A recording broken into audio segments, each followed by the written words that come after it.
आगे हम लोग देखेंगे कि प्रीक्विजिट क्या होता है ना। जो आपको सुविधा चाहिए, जो आपका सर्विस चाहिए, कंपनी वो आपको प्रोवाइड कर दे उस सुविधा को, आपको उस सर्विस को, तो उसी को बोलते हैं प्रीक्विजिट, हिंदी भाषा में, आम भाषा में जो हम समझाएं आपको।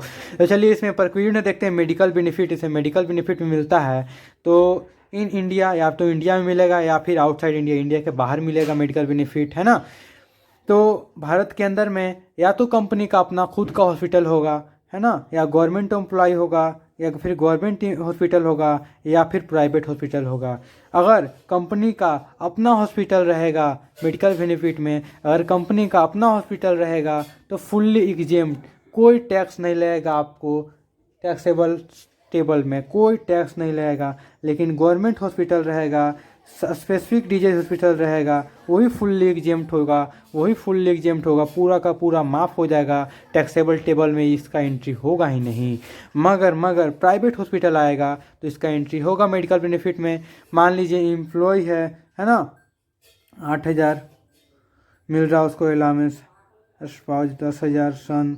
मान लीजिए एम्प्लॉय को 8,000 मेडिकल बेनिफिट मिल रहा है, उसका 10,000 मिल रहा है उसका परिवार को, सन को मिल रहा है, उसका बेटा को मिल रहा है 5,000, उसका बेटी को मिल रहा है 7,000, तो एक्चुअल टोटल 30,000 हो गया। तो ये 30,000 पूरा का पूरा टैक्सेबल हो जाएगा।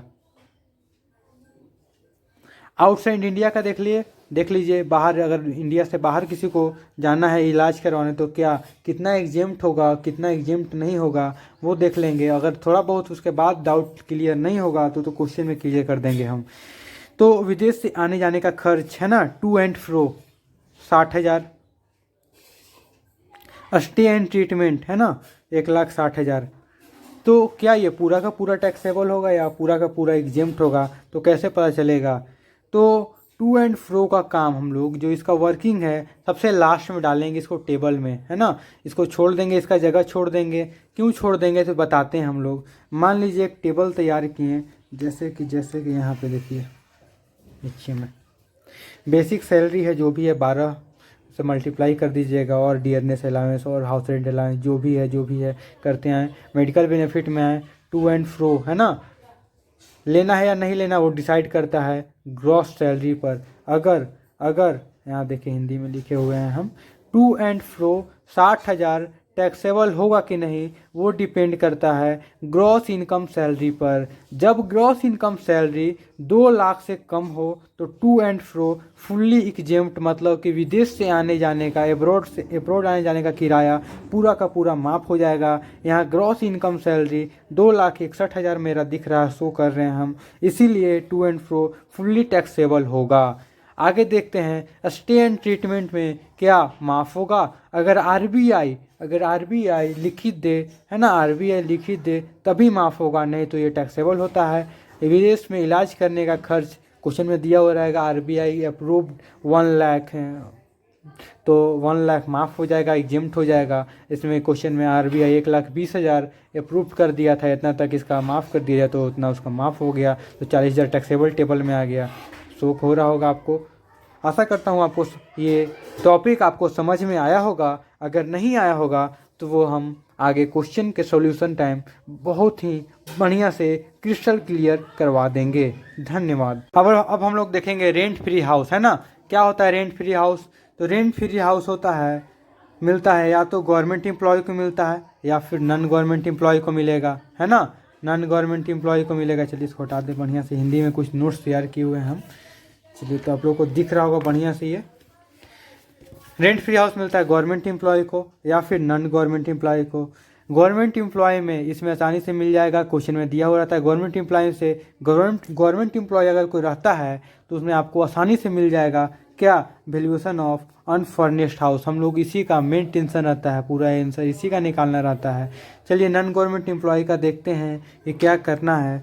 तो नॉन गवर्नमेंट एम्प्लॉय में, है ना, या तो एम्प्लॉयर का खुद का घर रहेगा या फिर वो किसी से लीज पर लेकर रहने के लिए देगा। जैसे मान लीजिए कोई कंपनी है, चलिए हम लोग एग्जांपल लेते हैं टाटा बीसीसीएल का। मान लीजिए टाटा है, टाटा क्या करता है, खुद का घर देता है अपना, टाटा का अपना सारा क्वार्टर है, टाटा का अपना ज़मीन है, उस पर घर दिया है, तो हो जाएगा अपना एम्प्लॉयर का अपना घर है ना। और मान लीजिए वो किसी से लीज पर लिया हुआ होता, मान लीजिए कोई कॉन्ट्रैक्टर है, उसका बहुत सारा ज़मीन है, कंपनी के पास उतना ज़मीन नहीं है, तो कंपनी का घर है उसके पास, उसमें लोगों को रहने के लिए तो लीज हायर पे देगा, है ना। तो एम्प्लॉयर का अगर अपना घर रहेगा तो 2011 के हिसाब से, सेंसेक्स के हिसाब से, पॉपुलेशन के हिसाब से, अगर शहर में 10 लाख से कम पॉपुलेशन है या फिर 10 लाख पॉपुलेशन है तो सैलरी का 7.5% लेना है। अगर प्रिक्विजिट वैल्यू बता रहे हैं कि क्या उस घर का एक प्रिक्विजिट वैल्यू कितना टैक्सेबल होगा, वो यहाँ पे डिसाइड करना है। अगर कंपनी, अगर उस शहर का, उस ज़िले का, उस जो भी जगह है वहाँ का आबादी 10 लाख से 25 लाख का बीच रहेगा तो सैलरी का 10% लेना है। अगर आबादी 25 लाख से ऊपर रहेगा, लोगों का आबादी 25 लाख से ऊपर रहेगा तो सैलरी का 15% लेना है।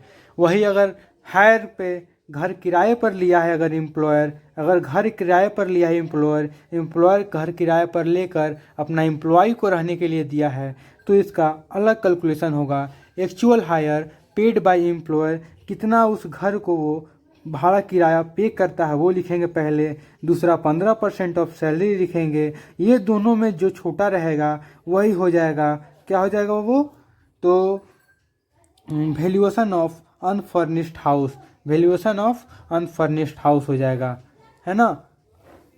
उसके बाद salary for the purpose of rent free house, इसका जो सैलरी जो बोला हुआ है या क्या बेसिक सैलरी लेना है, नहीं भैया नहीं। इसका सैलरी कैसे लेंगे हम लोग, तो basic, dearness allowance, bonus, entertainment allowance, सारे अलाउंस ले लेंगे। जो भी अलाउंस दिया हुआ रहेगा वो सारे अलाउंस ले लेना है ना। Basic, dearness allowance, bonus, entertainment allowance, सारे अलाउंस ले लेना है। लेकिन हम लोग क्या बोलते हैं इसको, डियरनेस अलाउंस अगर क्वेश्चन में बोला रहेगा लेने के लिए तभी लेना है, नहीं तो नहीं लेंगे। क्वेश्चन में रिटायरमेंट बेनिफिट या कहीं कॉर्नर में साइड में एक छोटे से वर्ड में लिख देगा entertainment allowance is provided for, या फिर रिटायरमेंट बेनिफिट बोल देगा या फिर परसेंटेज में दे देगा तो लेना पड़ेगा। क्वेश्चन बढ़िया से पढ़िएगा, वो हम करवा देंगे सॉल्यूशन के साथ, जैसे नहीं लेना है। अब हम लोग देखते हैं कि क्या कोई फर्नीचर भी है, तो फर्नीचर रहेगा तो 10% फर्नीचर का लेना है। Valuation of rent free house निकालने के बाद, valuation of rent free house निकालने के बाद क्या कोई फर्नीचर भी है उसमें ऐड किया गया है तो उसका 10% लेना है ना। क्या एम्प्लॉई से कुछ पैसा काटा गया है या फिर अमाउंट रिजर्व फ्रॉम एम्प्लॉय, उससे कुछ पैसा लिया गया तो माइनस करेंगे, टोटल जो आएगा वो value of rent free house आएगा, है ना। आशा करता हूँ समझ में आया होगा आप लोगों को, अगर नहीं तो कमेंट जरूर कीजिएगा, मैं फिर से समझाने का कोशिश करूँगा, है ना। और आगे फिर सॉल्यूशन में इसको डिसाइड करेंगे कैसे बनेगा, तब तो आप लोगों को समझ में ज़रूर आएगा। मेरा ये आप इनकम फ्रॉम सैलरी का टॉपिक देखेंगे हम लोग। Accommodation provided in A hotel, अगर एम्प्लॉय का कहीं ट्रांसफ़र होता है और वो होटल में रहकर ऑफिस जाता है, अगर 15 दिन होटल में रहता है या उससे कम, है ना, तो value shall be taken as nil हो जाएगा, नील रहेगा। अगर 15 दिन से ज़्यादा रह जाता है वो, तो जितना दिन होटल में रहा उतना दिन का सैलरी का 24%, और जितना दिन होटल में रहा उतना दिन का होटल का बिल, इन दोनों में से जो सबसे कम रहेगा वही आपका, है ना, लिखा जाएगा कहाँ, टैक्सेबल टेबल में। जैसे कि मान लीजिए क्वेश्चन देखते हैं हम लोग एक, है ना। सैलरी कितना था, 7,30,000 सैलरी है ना, 7,30,000 सैलरी है। बंदा 25 दिन रह गया होटल में, hotel bill for 25 days 25,000, 1,000 per day उसका होटल बिल लग रहा था, 25 दिन का 25,000, तो उतना ही 7,30,000 सैलरी है तो उसका 25 दिन का निकालना होगा 24%। तो 7,30,000 का पहले 25 दिन का निकालेंगे तो 25/365, साल में 365 डे होता है ना, 365 इंटू 24%, है ना, 12,000 आया। ये दोनों में जो छोटा रहेगा वो लिखाएगा क्या, यहाँ लिखाएगा 12,000 लिख दिए। अब चेक करेंगे क्या बंदे से जो एम्प्लॉय काम कर रहा है कंपनी में, क्या उसे कुछ अमाउंट लिया भी क्या उस होटल के लिए, क्या उससे कुछ अमाउंट कंपनी उससे काटी है कितना, 5,000 काटी है, क्वेश्चन में काटी है, तो यहाँ पे 5,000 माइनस कर दिए, बचा 7,000। वैल्यूएशन ऑफ रिक्विजिट, जो उसको होटल दिया गया, होटल का सुविधा दिया गया, उसका क्या है 7,000, रेट है उसका 7,000, तो ये टैक्स होगा, आपका इनकम हो गया तो टैक्सेबल अमाउंट में जाएगा। तो आशा करता हूँ ये आपको टॉपिक समझ में आया होगा, अगर नहीं तो फिर आगे क्वेश्चन में ज़रूर समझ में आएगा। अब हम लोग देखेंगे मोटर कार के बारे में, है ना। मोटर कार या तो आपको कंपनी प्रोवाइड करेगी, परक्विजिट का ही है, या तो आपको मोटर कार प्रोवाइड करेगी ऑफिस यूज के लिए, या फिर पर्सनल यूज के लिए, या फिर दोनों यूज के लिए। अगर कंपनी प्रोवाइड करती है आपको ऑफिस यूज के लिए मोटर कार देती है तो पूरा एग्जेम्प्ट हो जाएगा। पर्सनल यूज के लिए अगर देती है तो उसका डिप्रिसिएशन निकालेंगे। अगर कहीं से कंपनी लीज पर लेके देती है आपको पर्सनल यूज के लिए, किसी से किराए पर लेके देती है तो उसका हायर जो उसका किराया रहेगा वो उसमें ऐड करेंगे। उसका पूरा साल का ऑयल मेंटेनेंस या फिर रिवेन्यू जो होगा वो ऐड करेंगे। ड्राइवर का सैलरी, अगर ड्राइवर रहेगा तो ड्राइवर का सैलरी ऐड करेंगे। टोटल जो आएगा वो लिखेंगे। और मान लीजिए कोई कंपनी आपको गाड़ी देती है किराए पर एम्प्लॉय को, अगर एक एम्प्लॉय को गाड़ी देता है उसको रहने के लिए, उसको सुविधा के लिए, और उससे कुछ पैसे काटता है तो यहाँ माइनस होगा, अमाउंट रिकवर, है ना। और टोटल जो आएगा अमाउंट बचेगा माइनस करने का, जो टैक्सेबल हो जाएगा। मिक्स्ड यूज में देख लें, है ना, क्या होता है मिक्स्ड यूज। तो गाड़ी आपको मिल रहा है ऑफिस यूज के लिए भी और घर का यूज के लिए भी। तो अगर एम्प्लॉय उसका खर्चा खुद उठाता है तो महीने का 600 छोटे गाड़ी के लिए और महीने का 900 बड़े गाड़ी के लिए, ये होगा आपका टैक्सेबल। और ड्राइवर अगर साथ में दे दे तो 900 और ऐड कर लीजिएगा। मान लीजिए एक कंपनी है ना, आपको एक गाड़ी छोटा गाड़ी प्रोवाइड करती है। मान लीजिए कंपनी आपको छोटा गाड़ी प्रोवाइड करती है तो और साथ में साथ ड्राइवर प्रोवाइड करती है तो 1500 रुपया पर महीना आपका टैक्सेबल होगा। 1500 रुपये पर महीना इंटू 12 कर दीजिएगा, 12 और टैक्सेबल टेबल में चला जाएगा। मान लीजिए बड़ी गाड़ी दे रही है और उसका खर्चा आपको खुद उठाना पड़ रहा है, साथ में ड्राइवर भी दे रहा है, 1800 रुपया पर महीना टैक्सेबल होगा। सेम अगर एम्प्लॉयर खर्चा उठा रहा है आपका गाड़ी का, पूरा आपको दोनों यूज कर रहे हैं गाड़ी का, ऑफिस वाला भी घर वाला भी, और उसका खर्च भी एम्प्लॉयर उठा रहा है तो 1800 रुपया पर मंथ, 2400 रुपया पर मंथ टैक्सेबल होगा। ड्राइवर में दोनों 900 टैक्सेबल होता है। मान लीजिए स्मॉल गाड़ी विथ ड्राइवर, खर्च कौन उठा रहा है, कंपनी उठा रहा है, 18 और 9 कितना हो जाएगा, 2700 रुपया पर महीना। चलिए आशा करता हूँ ये आपको टॉपिक समझ में आया होगा। तो बहुत बढ़िया, आगे का हम लोग टॉपिक देखते हैं। प्रोविडेंट फंड, क्या है प्रोविडेंट फंड, तो इसको भी देख लेते हैं हम लोग, क्या है provident fund. Provident fund PF होता है जो कि आपका सैलरी से कटता है और लास्ट में रिटायरमेंट टाइम मिलता है। Provident fund statutory provident fund होता है, एक रिकॉग्नाइज्ड प्रोविडेंट फंड होता है, एक अनरिकॉग्नाइज्ड प्रोविडेंट फंड होता है, एक पब्लिक प्रोविडेंट फंड होता है, पीपीएफ जिसको बोलते हैं, है ना। स्टैट्यूटरी प्रोविडेंट फंड, है ना, ऐसे बोल सकते हैं इसको। ये गवर्नमेंट एम्प्लॉय को मिलता है। ये एक मान लीजिए इसमें आपको 50,000 इनकम मिल रहा है, उसमें से 25,000 आप अपना कटवा दे रहे हैं पीएफ के लिए, स्टैट्यूटरी पीएफ के लिए, है ना।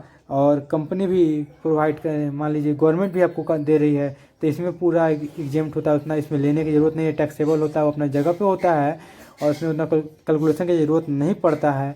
आता है आरपीएफ, यहाँ कैलकुलेशन की ज़रूरत पड़ता है।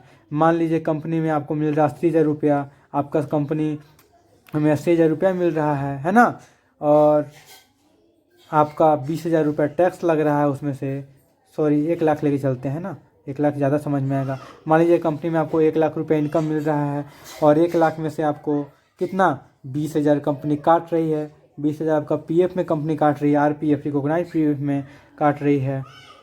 और अब कंपनी खुद भी कंट्रीब्यूट कर रही है उसमें, तो कंपनी अगर खुद कंट्रीब्यूट करे तो एक्सेस ऑफ 12% ऑफ सैलरी, 12% से सैलरी से जितना ज़्यादा रहेगा उतना टैक्सेबल होगा। मान लीजिए 20,000 कंपनी भी डाल रही है, डोनेट कर रही है आपका पीएफ में, आपका भी काट रही है, तो कंपनी काट रही है जो 20,000, कितना 12,000 से कितना ज़्यादा काट रही है, 8,000 ज़्यादा काट रही है, तो 8,000 टैक्सेबल होगा हर महीने के हिसाब से, यानी कि 96,000 टैक्सेबल होगा, समझ गए ना।